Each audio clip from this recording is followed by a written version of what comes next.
సింగమల అనే అడవిని కంటి అనే సింహం పాలిస్తుండేది. దానికి నక్క, కాకి అనుచరులుగా ఉండేవి. ఓ రోజు కాకి ఎగురుకుంటూ వచ్చి, తన అడవికి దూరంగా ఉన్న ఎడారిలో ఒంటెను చూశాను.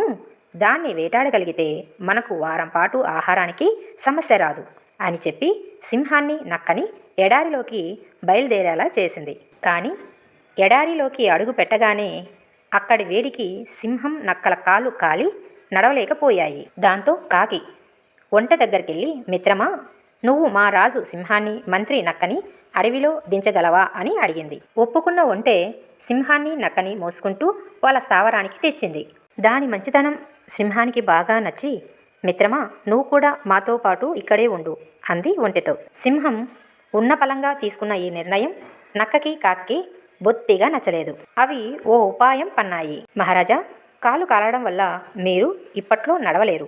మీరు ఆకలితో ఉండటం మేం చూడలేం. కాబట్టి మమ్మల్ని తినండి అన్నాయి. అది విన్న ఒంటె, వాళ్ళని వదిలేయి రాజా, నన్ను చంపితే మీ ముగ్గురికి వారం పాటు ఆహారం కాగలను అంటూ ముందుకొచ్చింది. నక్క, కాకి ఆ మాట కోసమే ఇలా నాటకం ఆడారని సింహానికి అర్థమైపోయింది. దాంతో సరే, ఒక్కొక్కరు వరుసగా రండి. ముందు చిన్న జీవితో మొదలు పెడతాను. కాకి, నువ్వురా ముందు అంది. ఆ మాటకి కాకి తుర్రుమంటే, నక్కేమో పరుగు లంఘించుకుంది. ఒంటె, సింహాలు మాత్రం అప్పటి నుంచి మంచి మిత్రులుగా ఉండిపోయాయి. నీతి: నిజమైన స్నేహం అమూల్యమైనది మరియు స్వార్థపూరితంగా ఆలోచించేవారు చివరికి తీవ్ర పరిణామాలను ఎదుర్కొంటారు.